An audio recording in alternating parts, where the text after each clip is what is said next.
minute late. Sorry about that. I just. Ah! Now I'm live. It fooled me. It fooled me. Yay! It says you're live, but then another button comes up and says you're live again. So, somebody was asking me where the link was. Um, Hopefully, you are finding this on Facebook. So, yay! I'm so happy that you're here. And we're going to talk about exercise tonight. And it's our weekly chat. Sorry, I wasn't here last week, but I had another meeting that I had to go to. So I am back. Sylvia here, Sylvia Kozuzak, and Dog Training and Behavior Community is my group. I am a certified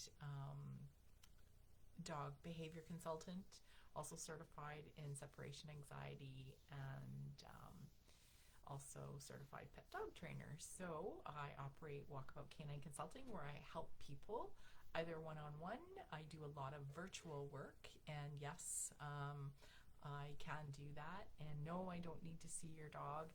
I have been working with hundreds of dogs for 30 years, so I have this fine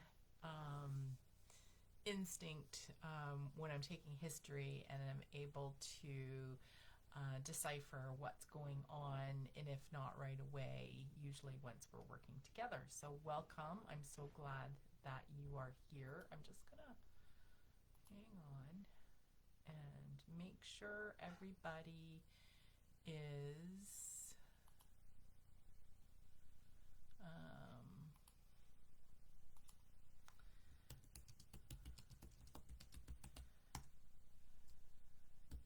okay. Just want to make sure. I have no idea. Copy. Hang on. Okay. There we go. Facebook likes to make lots of changes. But anyways, we're here. So I did want to talk about exercise tonight, and there's so many different ways to exercise our dogs. So what comes to your mind when you say exercise your dog? Do you mean to take them for a walk? Do you mean to take them for a run?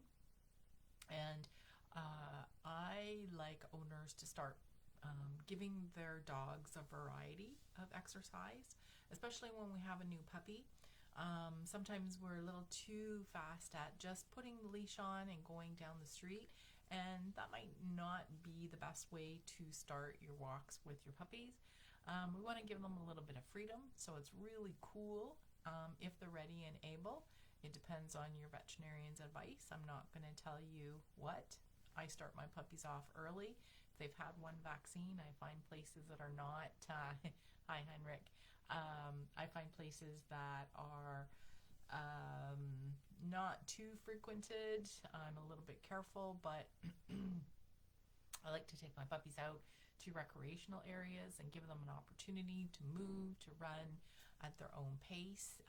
Obviously, we're not going to do that if our dogs are not super reliable yet, but we can use long lines. If you've got a really tiny puppy, usually up to 12 weeks, they're following you around anyway, which is a great time to be reinforcing them as they follow you, because that definitely changes as they go into the different social developmental stages where they are not as excited to stay that close to you. So it's really cool to be able to start taking our dogs to fields, parks, trails. Hopefully you have those. Get in the car and take your dog there. Let them walk at their own pace. We can use longer lines for that, and give them the opportunity to smell the outdoors. Being outdoors is really healthy for us mentally and physically, and there's some research that's coming out that getting our dogs walking on dirt is healthy for them. So, and let them smell stuff. It is a great opportunity. I love doing it. It's really relaxing. I am fortunate. I do have some cool places not far from me, so we just hop in the car. You certainly can take your dog for a walk through the residential area, but it's nice to think of taking our dogs to different places and not just on the street. I see people walking around on my street, which is great. They're walking their dogs, they're getting them out, they're getting them fresh air, but they're always just going around on cement. And, that's okay, but it's nice to give our dogs some variety as well as us. And walking on cement isn't always the greatest thing for our dogs. I actually stopped after we moved where we live now just because I had a dog that had some arthritis, and I knew that walking on the cement was really, really hard. And I knew that because I also had arthritis, in a severe osteoarthritis in my right knee. So walking on cement was just a killer. So I knew she was old dog, so she had spondylosis, they call it, in her back, and that's just a type of arthritis. So I just drove to a field where she could walk and meander and go at her own pace, and I always was very aware of how far she could go as well. So that's something else to consider when we have senior dogs and their mobility. I do see a lot of owners push their dogs a little bit too far, and sometimes we push them into some exercises that are fun, which is great, and we think, oh, there's no harm, my dog loves it, and that's definitely what they show you, because endorphins are being released at the time when they're having fun and playing, but and it does mask the pain, because that's what endorphins do. But and I can't tell you how long, once those endorphins kind of wear off, then the dog will feel the pain from being over exercised. So it's always nice to be really aware of how our dogs are moving and how much is enough, and thinking about duration as well, and thinking about how fast you're going. So it's a little hard if you have a really old dog and a really young dog, but my dogs are usually aging together within a few years apart. But getting back to exercise, when we have a young puppy, it's great because their movement isn't really being restricted, and that is nice for their developmental, just their bodies developing, which happens depending on breed. If you've got a big breed, happens for quite some time. But where was I going with that? Squirrel. Yeah, so they pretty much, they'll go at their own pace when we've got them on a long line. Sometimes we don't walk as fast as our dogs, so that's another great thing to think about. A lot of us live in places that have leash laws, but we can use the long lunge line, and that gives our dogs the opportunity to move at their own pace. I was fortunate to live, that's 8 years ago now, in an area that had a lot of trails that were legally, you were legally allowed to have your dog off leash. Now they had to be under control, but it was really nice because dogs could move at the pace that was, for them. Every breed kind of has their own pace, and it actually helps keep them a little bit trimmer if they can move a little bit faster, if that's what their natural gait is. I understand that dogs walk more smoothly on grass than on asphalt, but when they are out in the pine forest, they slide forward very smoothly. Yeah, I'm sure the pine needles are a little bit slippery. Yeah, actually asphalt and cement isn't great. And, a chiropractor will tell you exactly that. Running on pavement and asphalt is the worst thing that you can do for your joints.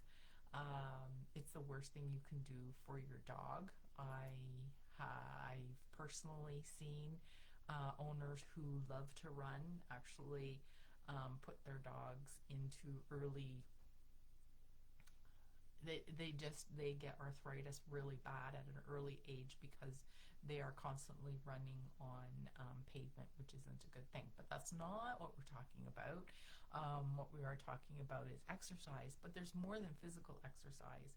And we want to balance exercise out with physical and mental. I have seen owners that do too much exercise with their dogs who actually don't give them any other types of outlets, and they adrenalize their dog. So unless you are a runner and run every day for many kilometers, then maybe that's what you want to do with your dog. But there's a lot of breeds that aren't bred to do that too, so that's another thing that you want to think about. When you're out with your dogs and meet another person with a dog, my dog always reacts when oncoming dog gets too close, but only on asphalt, never on grass. Well, those I would suggest that those are triggers. So on asphalt, where is the asphalt? Is it still in the forest, or is it? Are you talking about suburban areas? And is the grass area recreational area? So that there might be you want to look for what exactly is the trigger. It can be environmental, so actually, pictures can be a trigger. So, yep, so suburban area, so maybe they're getting overstimulated anyway on the walk, and then meeting a dog, just puts them further. Perhaps they feel they don't have enough space. I'd need a little bit more information, but I've already kind of pulled out that, likely the suburban area where trails are a little bit closer, we get a little bit closer, and for some dogs, that's just not something that they enjoy or like, or may be a trigger. They, when they are out with more space, they have the opportunity to move at their own I thought they felt more uncomfortable. Yeah, and so that's something for you to pay attention to. If excuse me, if it's an older dog, maybe the asphalt is uncomfortable for them to walk on. So the discomfort can what's considered, in the behavior world, a trigger. So maybe we're trigger stocking. So just, if seeing other dogs is very stimulating or overstimulating, and now we're walking on asphalt, and perhaps walking on asphalt makes their arthritis feel worse, so that's something that you really want to be aware of. Like I say, I've had dogs that have arthritis, so just watching them walk on cement and asphalt, you could just tell they walk slower, they can't go as far. So there is obviously some discomfort, and I am only observing a measurable, observable behavior.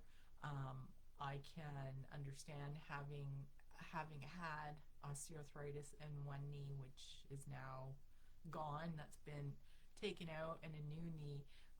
So I can relate to different situations, and even if they've had pain in that location, anything that is upsetting or fearful is one trial learning. So, and that's on purpose, and it is with us as well.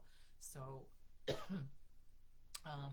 it also takes on the memory. So if it happened on asphalt and you're seeing it, yeah, it's sort of like you kind of have to pull it all apart. So walking on asphalt could actually be the trigger like the picture is triggering for the dog. So I would want to have way more information. How old is the dog? When did it start? that sort of thing.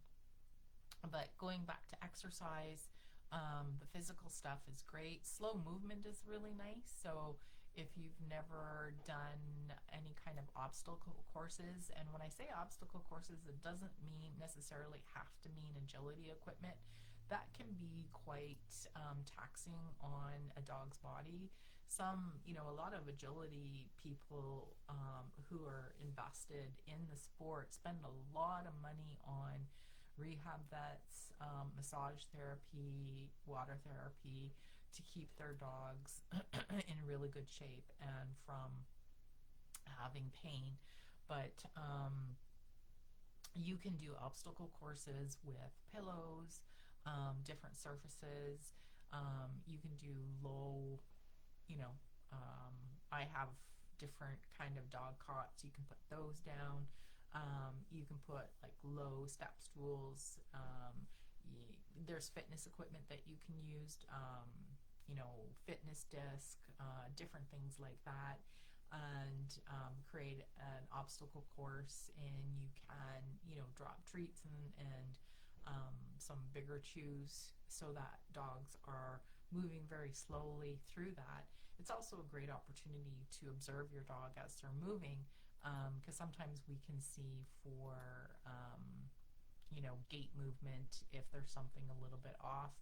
If you ever question, you can always have somebody videotape you walking your dog forwards, away from the camera towards the camera, both sides, and kind of look at it closer and see if you see, your dog's compensating on different spots. But the other things that we often don't think about in regards to exercise is the mental. So I talked about, doing kind of a balance path. There's a lot of names. There's free work, which is pretty much the same thing. It initiates our dog's seeking system and has a calming effect because it is meant for our dogs to go through slowly.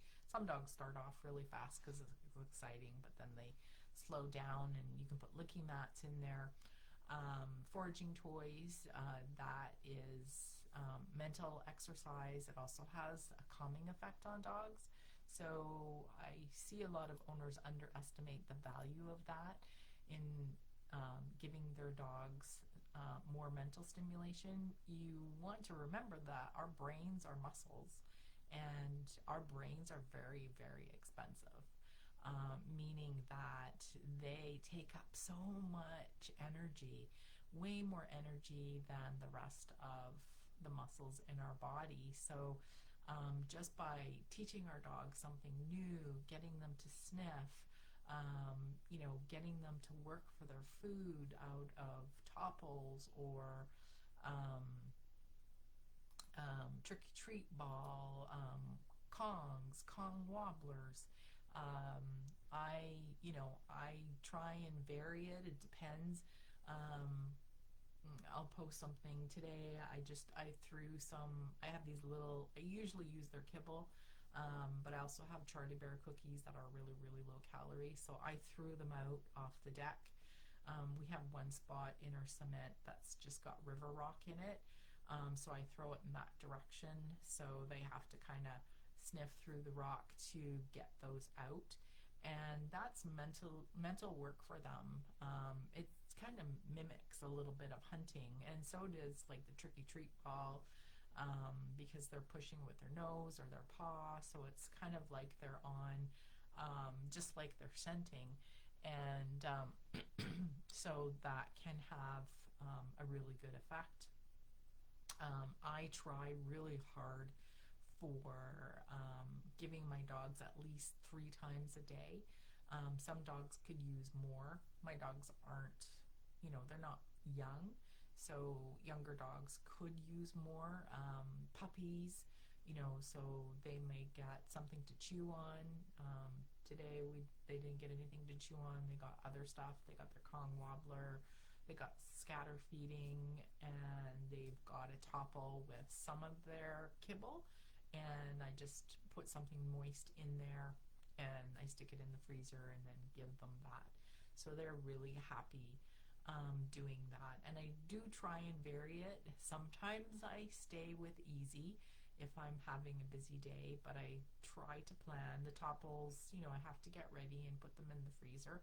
And that's not hard to do. It really isn't. You just grab a bowl, throw some kibble and something soft, and throw them in the topples and put them in the freezer in the morning. So it just takes a couple of minutes. We think it's a lot of work, but it really isn't. It's rather easy. So I notice a really effect on one of my dogs for sure. Both of my dogs, I have to say. And it gives them something else to do with their brains. So you're giving them an activity. It's a legal activity instead of them running around and barking their heads off in the backyard, which, people will say, well, that's just natural. Well,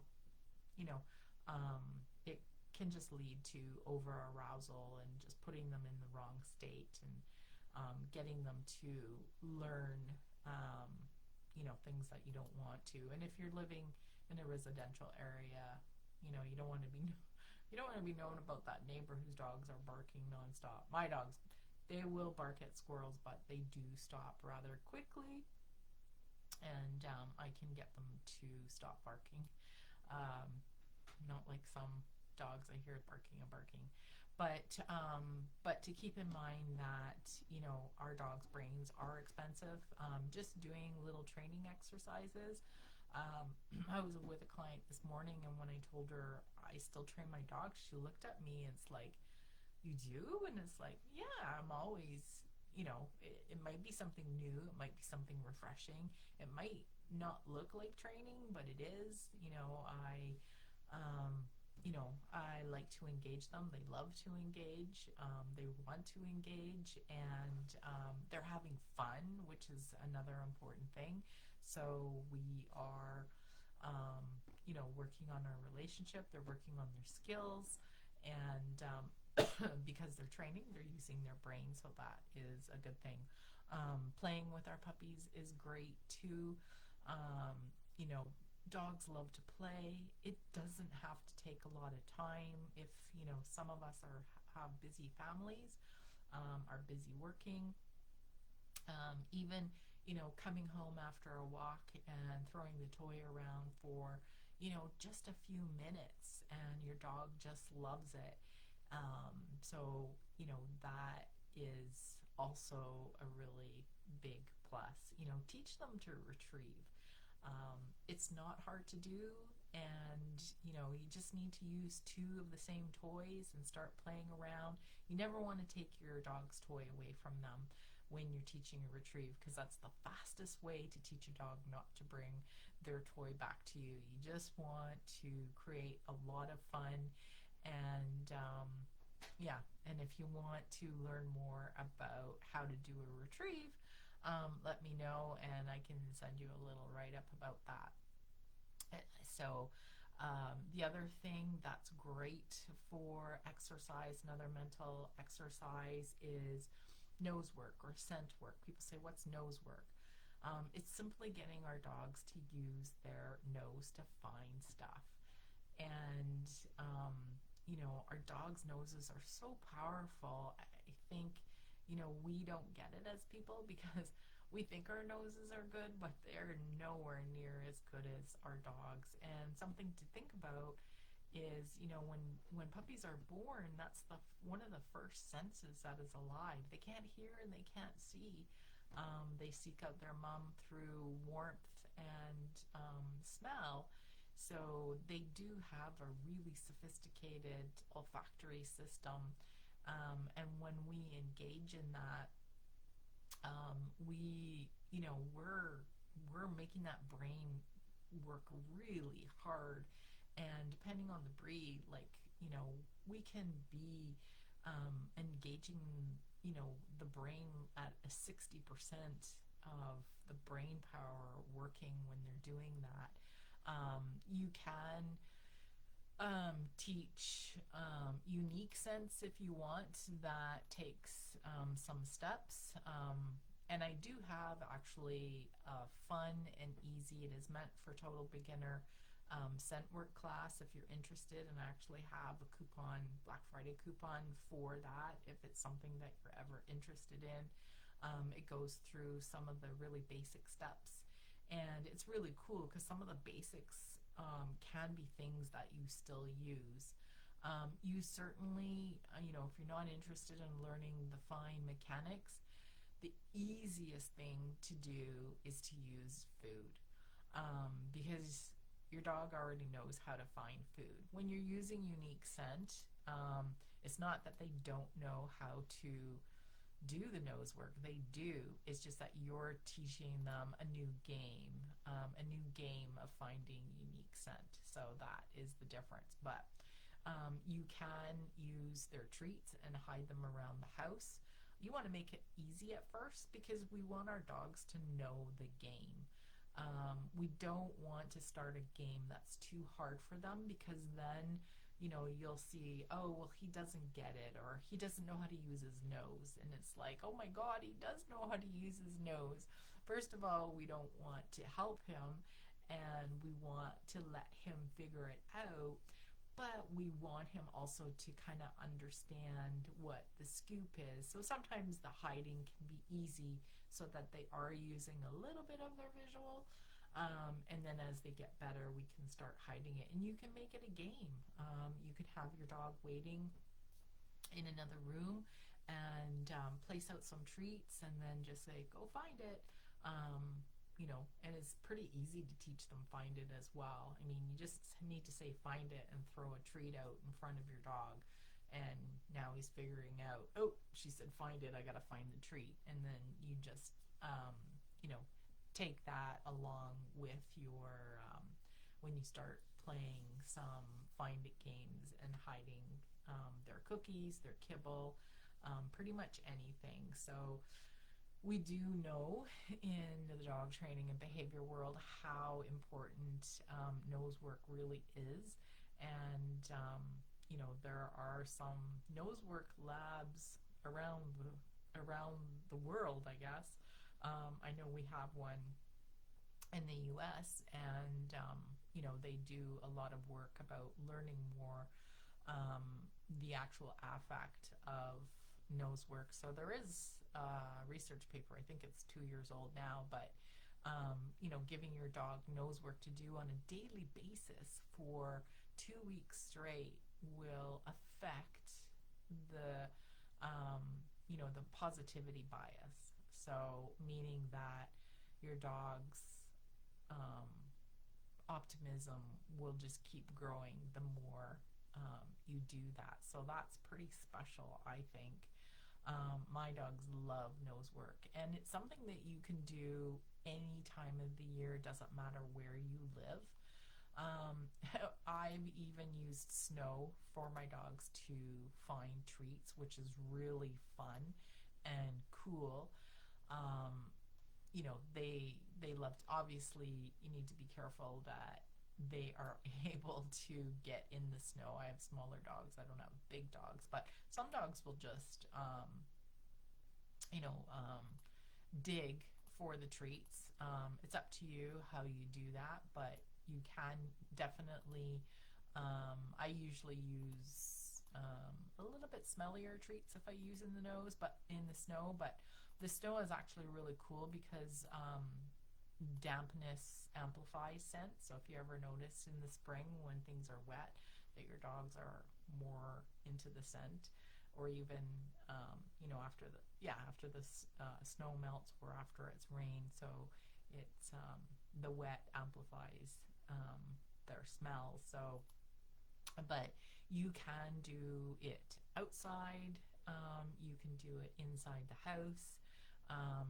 I've trained my dogs on some unique scents, so I'll even use just a small I have carpets that I buy specifically like, oh, this is a good carpet to do some scent work, because there's so many patterns on it. My dogs actually have to use their nose to find something, so I've done kibble on it, but I do a couple other things like coins and little pieces of Kong and different things like that. So and even though that's still the starter a starter game, I will still play it sometimes because they love it and I'm getting them to engage. So, that's a really cool thing to do. So there's so many things that we can do. We can play tug of war, and no, tug of war does not cause aggression in dogs. You just want to employ some really safe rules where they have to hold on to the end part and not creep up to your hand. And you always want to watch for over arousal. If they're getting aroused, even after 2 minutes, that's information for you, and you might want to keep it a little bit shorter where they're having fun. And then, because when they get over aroused, they're not, really thinking well, and then you want to just keep the session short. We can teach them some really cool skills with tug of war if they love it. We can ask them to sit and calm down, catch their breath, and once they're calm, they get to play again. So that's another great way to kind of toggle their up and down switch. So we are at the half-hour mark, and hopefully this has been helpful for you. If you're watching this on replay, if you could put hashtag replay, I would love to hear if you've watched it and if you have found this helpful. I'm very grateful if you're on live, Henrik. Thank you very, very much. And for those of you that watch this on the replay, I'm going to go have a little bit of supper and just a bit of a nosh.